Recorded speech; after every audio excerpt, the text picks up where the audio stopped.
¿Alguna vez te has preguntado de dónde viene ese duende misterioso que se siente en el cantejondo, en el golpe seco de un zapato sobre el tablao, en la voz quebrada que parece llevar el peso de siglos enteros? ¿Has sentido alguna vez que hay algo en la cultura andaluza que no termina de explicarse solo con lo árabe, lo romano o lo castellano, como si hubiera una raíz más antigua, más lejana, más viajera que todas las demás? Hoy vamos a recorrer toda la historia de los gitanos en Andalucía, desde sus orígenes más remotos hasta el mundo que conocemos hoy. Un viaje épico a través de milenios, continentes y civilizaciones. Si este tipo de contenido te apasiona tanto como a nosotros, este es el momento de suscribirte y activar la campanita, porque esta es la clase de historia que merece ser contada y escuchada hasta el final. Para entender a los gitanos de Andalucía hay que empezar muy lejos de allí, en el subcontinente indio, en los territorios que hoy conforman el noroeste de la India y el este de Pakistán. Durante siglos los historiadores y viajeros europeos especularon sobre el origen de este pueblo singular que hablaba una lengua extraña, practicaba oficios itinerantes y parecía no pertenecer a ningún lugar concreto. No fue hasta los siglos XVIII y XIX cuando los lingüistas europeos, comparando vocabulario y gramática, llegaron a una conclusión que resultó revolucionaria. La lengua romaní hablada por los gitanos era una rama directa del sánscrito, emparentada con el hindi, el punjabi y el gujarati. Aquellos hombres y mujeres que recorrían los caminos de Europa no venían de Egipto, como se había creído erróneamente durante siglos, sino del corazón mismo de Asia Meridional. Las investigaciones genéticas y lingüísticas más recientes han permitido reconstruir con mayor precisión el momento en que este pueblo emprendió su éxodo. Todo apunta a que entre los siglos 8 y 10 de nuestra era, grupos de población procedentes del norte de la India comenzaron a desplazarse hacia el oeste, posiblemente en respuesta a invasiones, conflictos territoriales o a la presión ejercida por los sucesivos imperios que sacudieron la región.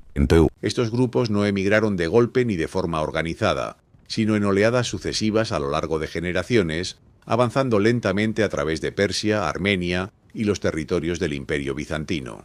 A su paso absorbieron palabras, costumbres e influencias de cada cultura con la que entraron en contacto, enriqueciendo su identidad sin perder jamás el hilo que los unía a su origen. El paso por los territorios del mundo islámico medieval dejó una huella profunda en la cultura gitana. En Persia y en las tierras que hoy son Irán, Irak y Siria, estos viajeros incorporaron instrumentos musicales, escalas melódicas y formas de expresión que más tarde fundirían con otras tradiciones. Muchos de ellos ejercían ya oficios que se convertirían en señas identitarias del pueblo gitano a lo largo de la historia: la herrería, el comercio de caballos, la música ambulante y la artesanía. Lejos de ser un pueblo pasivo arrastrado por las corrientes de la historia, los gitanos fueron siempre agentes activos de su propio destino, capaces de adaptarse sin disolverse, de integrarse sin desaparecer. A comienzos del siglo XIV, oleadas gitanas habían alcanzado ya los Balcanes y el sureste de Europa. Grecia, Bulgaria, Rumanía y los territorios del Imperio Otomano recibieron a estas comunidades con una mezcla de curiosidad, recelo y, en ocasiones, una hospitalidad que no tardaría en transformarse en sometimiento. En algunos lugares de los Balcanes, los gitanos fueron esclavizados durante siglos, una página oscura de su historia que con frecuencia queda olvidada cuando se habla de este pueblo. Sin embargo, incluso en las condiciones más adversas, mantuvieron su lengua, sus ritos y su cohesión interna, demostrando una tenacidad cultural que resulta verdaderamente asombrosa. Fue en las primeras décadas del siglo XV cuando los gitanos cruzaron los Pirineos y comenzaron a recorrer los reinos de la península ibérica. Los primeros documentos que los mencionan en tierras hispanas datan de los años 20 de ese siglo, cuando pequeños grupos de hombres, mujeres y jóvenes aparecieron ante las puertas de ciudades como Zaragoza, Barcelona y más tarde Sevilla, presentándose como peregrinos procedentes del Pequeño Egipto. Portaban salvoconductos firmados en algunos casos por el propio rey Alfonso V de Aragón, lo que les garantizaba protección y libre tránsito por los caminos del reino. La estrategia era inteligente y reveladora. Presentarse como cristianos penitentes en ruta hacia Santiago de Compostela otorgaba a estos grupos una legitimidad inmediata en una sociedad profundamente religiosa. Andalucía, con su clima cálido, sus extensas campiñas, sus ferias ganaderas y su tradición de encuentro entre culturas, se convirtió pronto en uno de los territorios más habitados por las comunidades gitanas de la península.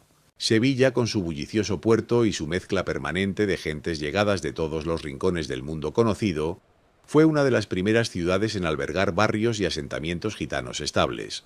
Aquí, en las orillas del Guadalquivir, en los arrabales de Triana, comenzaba a tejerse una historia que duraría siglos y que transformaría para siempre la identidad cultural de toda una región.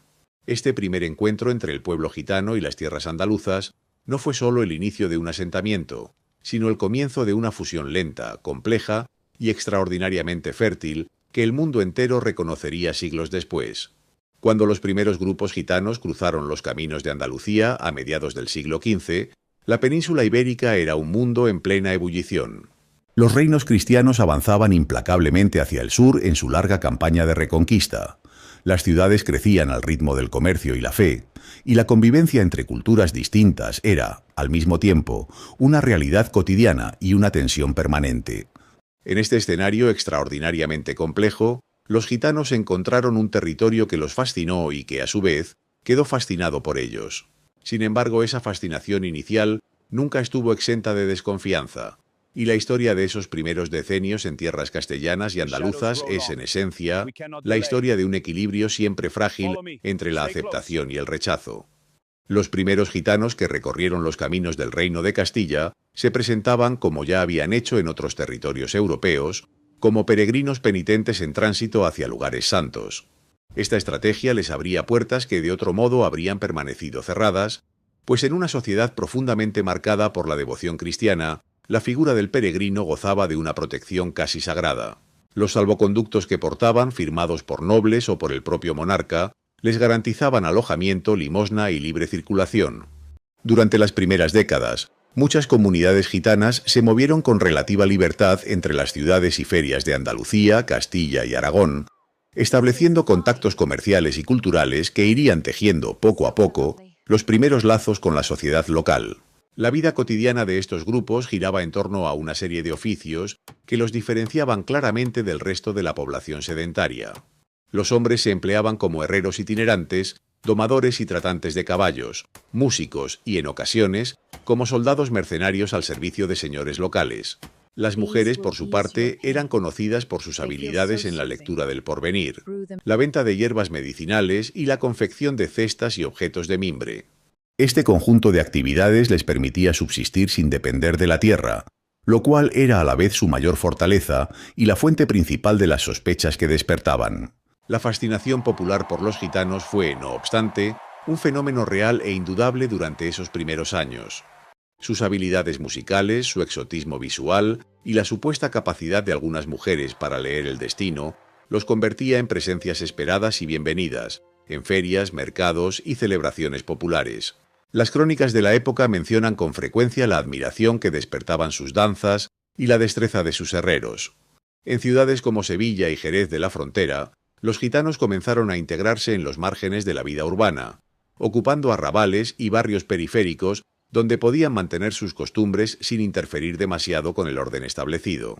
Triana, en la orilla izquierda del Guadalquivir sevillano, se convertiría con el tiempo en el barrio gitano por excelencia de toda Andalucía. Sin embargo, paralelamente a esta integración informal, las autoridades comenzaban a observar a los gitanos con una mirada cada vez más suspicaz. La movilidad permanente de estos grupos era incompatible con el sistema fiscal y jurídico de los reinos castellanos, que se basaba en la vecindad fija, el pago de impuestos y la adscripción a una parroquia o municipio concreto. Además, la autonomía con la que los gitanos resolvían sus propios conflictos internos, gobernándose por sus propias normas y jerarquías, chocaba frontalmente con la pretensión de los reyes de ejercer una justicia uniforme sobre todos sus súbditos. La diferencia, que en un primer momento había generado curiosidad, empezaba a percibirse como una amenaza al orden social. Fue en este contexto donde los reyes católicos, Isabel de Castilla y Fernando de Aragón, dieron el primer gran paso legislativo contra el pueblo gitano. En el año 1499, apenas 7 años después de la conquista de Granada y del inicio de la colonización americana, promulgaron en Medina del Campo la primera pragmática específicamente dirigida a los gitanos. En ella se les ordenaba que, en el plazo de 60 días, eligieran un oficio reconocido, se asentaran bajo la tutela de un señor o abandonaran definitivamente los reinos de Castilla. La pena por incumplimiento era severa: azotes para la primera infracción, corte de orejas para la segunda y esclavitud perpetua para la tercera. Este texto legal inauguraba una larga tradición de legislación represiva que marcaría la historia del pueblo gitano en España durante los 3 siglos siguientes. Lo que hace especialmente significativa esta pragmática no es solo su dureza, sino lo que revela sobre la percepción que la sociedad castellana tenía de los gitanos en ese momento. No se les acusaba de un crimen concreto ni se les expulsaba por razones religiosas, como ocurría con los judíos o los moriscos, sino que se les perseguía por su modo de vida, por su negativa a integrarse en las estructuras del reino. En otras palabras, lo que se criminalizaba no era lo que los gitanos hacían, sino lo que los gitanos eran. Un pueblo en movimiento, con leyes propias, con identidad propia, que existía dentro del reino pero al margen de sus normas. Comprender esta distinción es fundamental para entender todo lo que vendría después, porque la tensión entre asimilación e identidad seguiría siendo el eje central de la relación entre el pueblo gitano y el Estado español durante siglos enteros. Imagina despertar una mañana de julio y descubrir que el mundo entero se ha vuelto en tu contra, que los soldados del rey rodean tu barrio antes del amanecer, que arrancan a los hombres de sus casas, que separan a los padres de sus hijos y a los maridos de sus esposas. Eso fue exactamente lo que vivieron miles de gitanos andaluces en el verano del año 1749, en un episodio que la historia ha bautizado como la Gran Redada. Para entender cómo se llegó a semejante extremo, es necesario recorrer el largo y doloroso camino que lo precedió. Tras la pragmática de los Reyes Católicos de 1499, los sucesivos monarcas de la Casa de Austria mantuvieron y endurecieron progresivamente la legislación contra los gitanos. Carlos V, en el año 1525, reiteró las órdenes de abandono del reino y añadió la pena de galeras para los varones que persistieran en su modo de vida itinerante. Felipe II, Felipe III y Felipe IV firmaron pragmáticas similares a lo largo del siglo XVI y del siglo XVII, cada una más severa que la anterior. Lo paradójico de toda esta legislación es que, a pesar de su dureza sobre el papel, su aplicación fue siempre irregular y fragmentaria, lo que permitió a muchas comunidades gitanas sobrevivir y adaptarse en los márgenes del sistema. Una de las obsesiones recurrentes de esta legislación era la prohibición del uso de la lengua romaní, el caló, y de la vestimenta tradicional gitana. Las autoridades entendían, con cierta lucidez política, que mientras los gitanos mantuvieran su lengua y sus señas externas de identidad, la asimilación plena sería imposible. Sin embargo, prohibir una lengua no equivale a extinguirla, y el caló sobrevivió en la intimidad de los hogares y en los caminos, transformándose y adaptándose, pero sin desaparecer. Las prohibiciones de ejercer ciertos oficios terminaban siendo letra muerta en muchos casos, porque la necesidad económica de los propios municipios de contar con herreros y músicos gitanos era demasiado real. La ley perseguía lo que la vida cotidiana necesitaba, y esa contradicción nunca llegó a resolverse del todo. El siglo XVIII trajo consigo un cambio en la mentalidad gobernante que, lejos de suavizar la situación, la llevó a su punto de mayor violencia. El pensamiento ilustrado que impregnaba las cortes europeas veía en los pueblos nómadas y en las culturas diferenciadas un obstáculo para el progreso y la modernización del Estado. En España, el ministro de Fernando VI, el marqués de la Ensenada, fue el principal impulsor de una solución definitiva al llamado problema gitano. Su razonamiento era frío y cartesiano. Si las leyes parciales no habían logrado asimilar a los gitanos en 250 años, era necesario tomar una medida total y simultánea que eliminara de un golpe toda posibilidad de resistencia. El resultado de ese razonamiento fue el plan más ambicioso y brutal jamás concebido contra este pueblo en territorio español.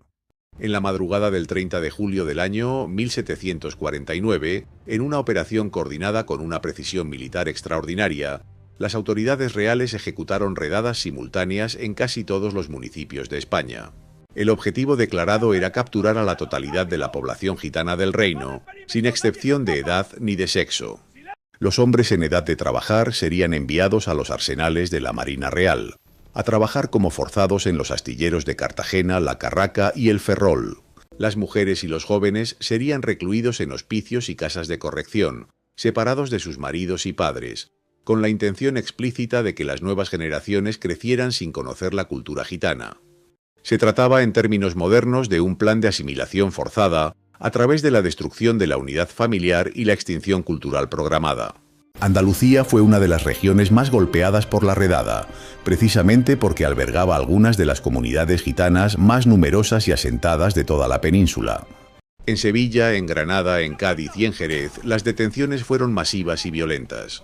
Se calcula que en el conjunto del reino fueron arrestadas entre 9.000 y 12.000 personas, aunque las cifras exactas siguen siendo objeto de debate entre los historiadores. Las condiciones de reclusión en los arsenales eran devastadoras. Hacinamiento, trabajo forzado extenuante, enfermedades y una mortalidad altísima. Muchos gitanos murieron en los primeros años de reclusión sin haber cometido otro delito que pertenecer a su pueblo. Sin embargo, incluso este intento radical fracasó. La presión de algunos obispos, de nobles que dependían del trabajo gitano y de los propios municipios que veían desaparecer a sus herreros y músicos, fue debilitando progresivamente la voluntad del Estado. En 1763, 14 años después de la redada, los gitanos supervivientes fueron liberados de los arsenales sin que la promesa de asimilación se hubiera cumplido. Regresaron a sus comunidades, reunificaron sus familias en la medida de lo posible y retomaron sus vidas con una tenacidad que resulta difícil de imaginar. La Gran Redada no consiguió exterminar la identidad gitana, pero dejó una herida colectiva profunda e indeleble en la memoria de este pueblo, una herida que todavía hoy forma parte de su historia compartida y de su conciencia de sí mismo. Hay algo en el flamenco que no se explica del todo con palabras. Es una forma de arte que parece brotar de las entrañas de la tierra, que lleva consigo el peso de siglos de dolor, de alegría contenida, de orgullo herido y de una belleza que solo puede nacer de la adversidad más profunda. Cuando se escucha por primera vez un cantejondo auténtico, interpretado en la oscuridad de un tablao o en el patio de una casa de Jerez o de Triana, es imposible no sentir que esa voz está diciendo algo que va mucho más allá de las palabras que pronuncia. Y es que el flamenco no es simplemente un género musical. Es la destilación de siglos de historia gitana en Andalucía, la síntesis de culturas que convivieron, chocaron y se fusionaron en uno de los territorios más extraordinarios del mundo. Para entender cómo nació, es necesario comprender el caldo de cultivo que lo hizo posible. Tras la liberación de los supervivientes de los arsenales a mediados del siglo XVIII y a lo largo de las décadas siguientes, las comunidades gitanas andaluzas vivieron un proceso de asentamiento progresivo que resultó ser uno de los más fértiles de su historia. Concentrados en barrios específicos de ciudades como Sevilla, Jerez de la Frontera, Cádiz y Granada, los gitanos comenzaron a desarrollar una vida comunitaria intensa y creativa.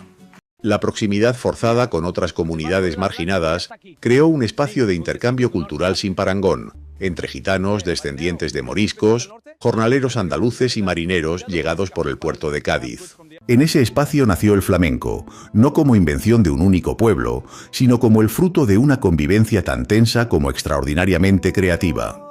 Las raíces musicales del flamenco son múltiples y difíciles de separar con precisión. Por un lado, la tradición musical gitana traía consigo una herencia que se remontaba a la India, con sus escalas modales, sus ritmos complejos y su forma de entender el canto como una expresión visceral de lo más íntimo del ser. Por otro lado, la música andalusí, heredada del al-ándalus árabe, aportó ornamentaciones melódicas, modos musicales y una concepción del canto como vehículo espiritual.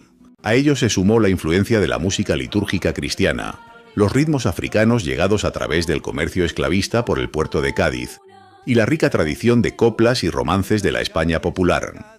El resultado de esta fusión extraordinaria fue un arte radicalmente nuevo y al mismo tiempo profundamente enraizado en todo lo anterior. Los primeros documentos que hablan de algo reconocible como flamenco datan de finales del siglo XVIII y comienzos del XIX.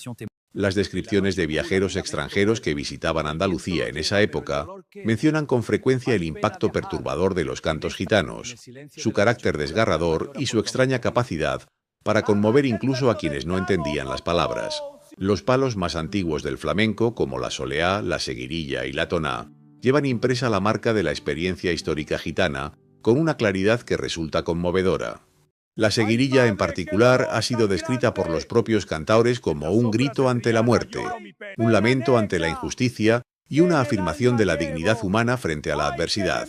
El papel de Triana en el nacimiento y consolidación del flamenco merece una mención especial. Este barrio sevillano, situado al otro lado del Guadalquivir, fue durante generaciones el corazón gitano de Andalucía y uno de los espacios más creativos de toda la historia cultural española. En sus calles y en sus casas se forjaron dinastías flamencas cuyos nombres resuenan todavía hoy con la fuerza de los grandes mitos: los Ortega, los Flores, los Caganchos. Fue en Triana donde el flamenco pasó de ser una expresión íntima y comunitaria a convertirse en un arte que comenzaba a traspasar las fronteras del barrio para llegar a cafés y teatros. La aparición de los cafés cantantes transformó el flamenco en un espectáculo y al artista gitano en una figura pública admirada, aunque no siempre respetada en su dimensión humana. Granada aportó al flamenco una dimensión diferente y complementaria a la sevillana. El Sacromonte, el barrio de cuevas habitado por gitanos en las laderas de la colina frente a la Alhambra, se convirtió en el otro gran polo del flamenco gitano andaluz. Aquí el baile adquirió una centralidad que en Sevilla era compartida con el cante, y el zapateado sobre las piedras de las cuevas generó un sonido característico e inimitable. La imagen del bailaor o la bailaora gitana, recortada contra el fondo de la Alhambra iluminada, se convirtió en uno de los iconos más reconocibles de toda la cultura española. Comprender el nacimiento del flamenco nos permite entender algo esencial sobre la historia de los gitanos en Andalucía: que la cultura no es solo un adorno de la vida, sino su núcleo más resistente. En los momentos en que la ley, la violencia y la exclusión amenazaban con destruir todo lo que este pueblo había construido, fue precisamente la música, el baile y el cante lo que mantuvo viva la llama de una identidad que ninguna pragmática había logrado extinguir. El flamenco no fue una concesión que la sociedad andaluza hizo a los gitanos. Fue la respuesta gitana a todo lo que esa sociedad les había negado, y en esa respuesta se encuentra una de las creaciones artísticas más poderosas y duraderas de la historia de la humanidad. Existe una paradoja cruel en la historia del pueblo gitano andaluz durante el siglo XIX. Precisamente cuando Europa comenzaba a descubrirlos como símbolo romántico de libertad absoluta, la realidad cotidiana seguía marcada por la pobreza estructural y la marginación.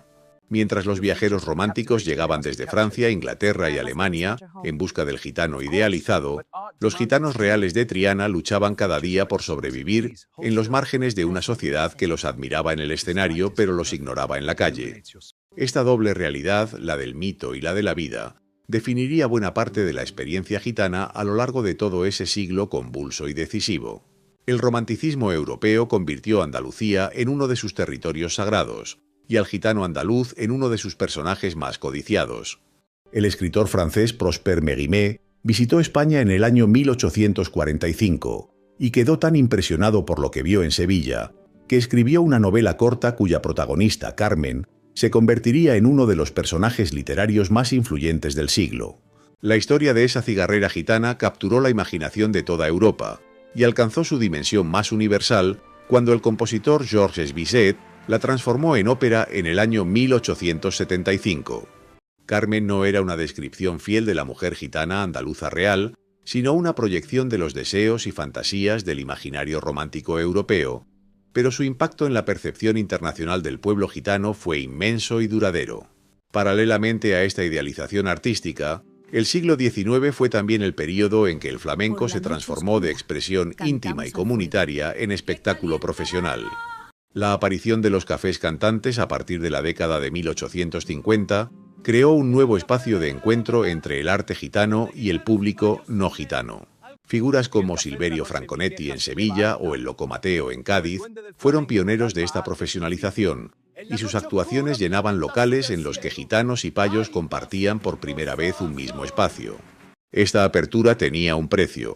El flamenco más íntimo y desgarrado comenzaba a coexistir con una versión más pulida y accesible, pensada para agradar a un público más amplio. En el plano social y político, el siglo XIX trajo cambios legislativos significativos que, al menos sobre el papel, mejoraron la situación jurídica de los gitanos españoles. La Constitución de 1812 había proclamado la igualdad de todos los ciudadanos españoles ante la ley, lo que teóricamente derogaba las pragmáticas discriminatorias que habían perseguido a los gitanos durante siglos.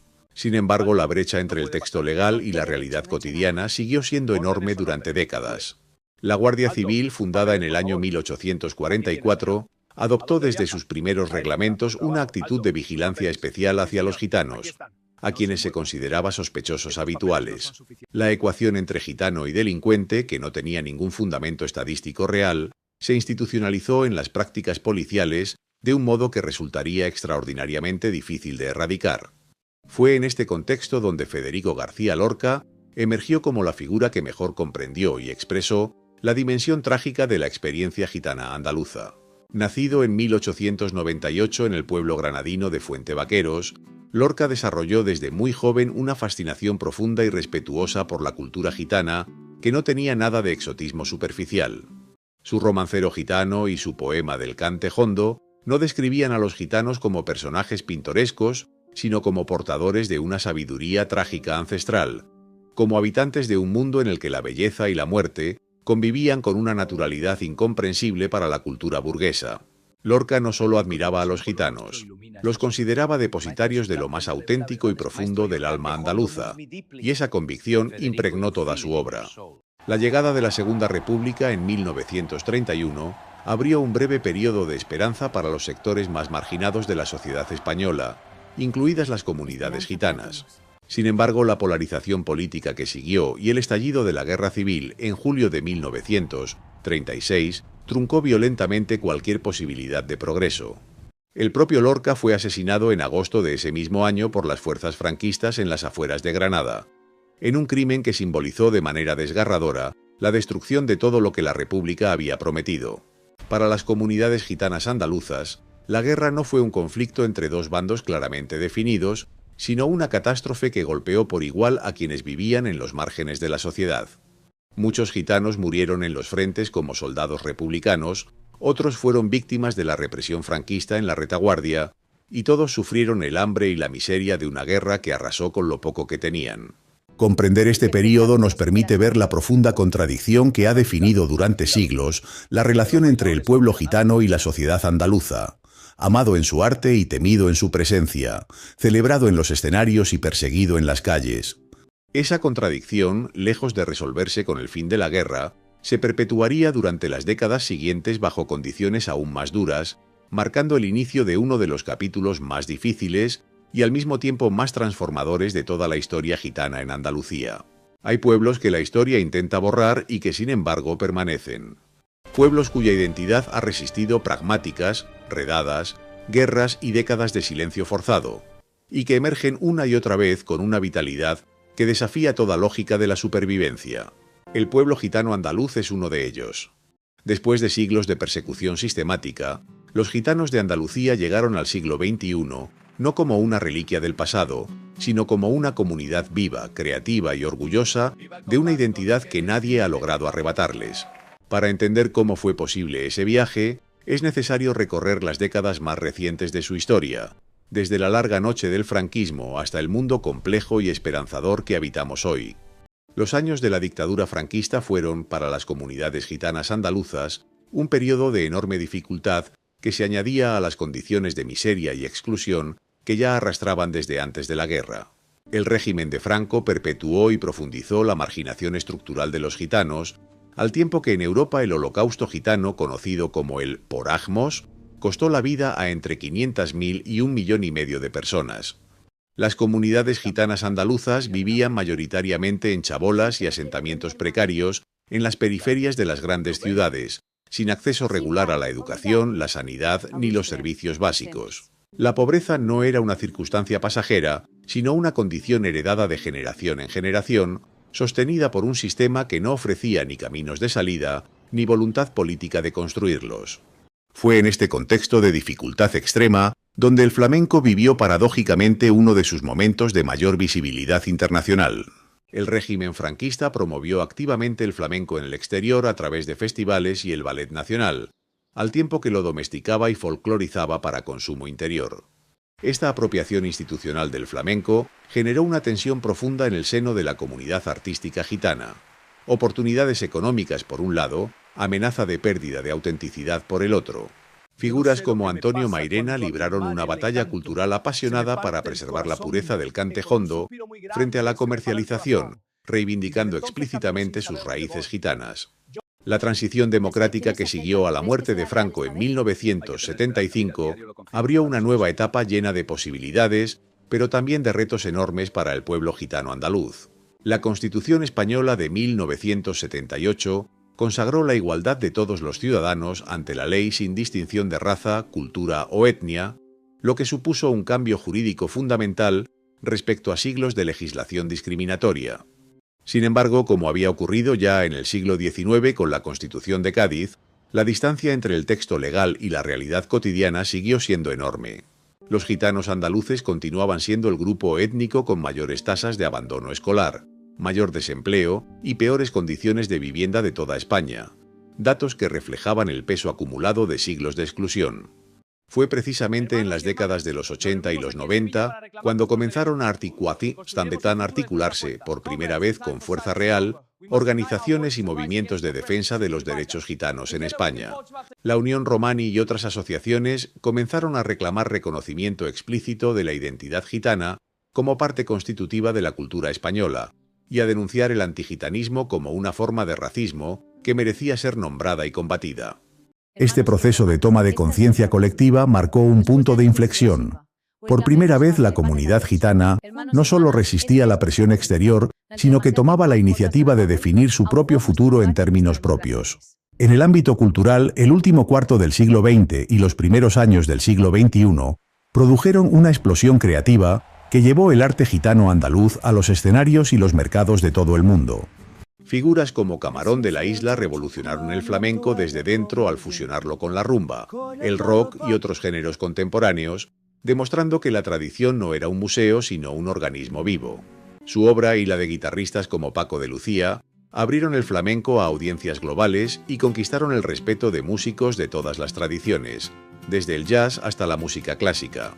En el año 2010, el flamenco fue reconocido por la UNESCO como Patrimonio Cultural Inmaterial de la Humanidad, certificando que lo nacido en los márgenes de la sociedad andaluza era una de las grandes contribuciones de la humanidad a la cultura universal. Hoy, los gitanos andaluces habitan un presente lleno de contradicciones, pero también de una esperanza que sus antepasados difícilmente habrían imaginado posible. Las brechas sociales siguen siendo reales y profundas. Los datos sobre educación, empleo y vivienda muestran que el camino hacia la igualdad plena está lejos de completarse, pero al mismo tiempo una nueva generación de gitanos andaluces ocupa espacios en la política, la academia, el deporte y la cultura que estaban vedados para sus abuelos, y lo hace sin renunciar a su identidad. Cuando escuchamos hoy un cante flamenco o vemos a un bailaor elevar los brazos en el escenario, estamos ante la prueba viva de que la identidad, cuando es genuina y profunda, no puede ser borrada.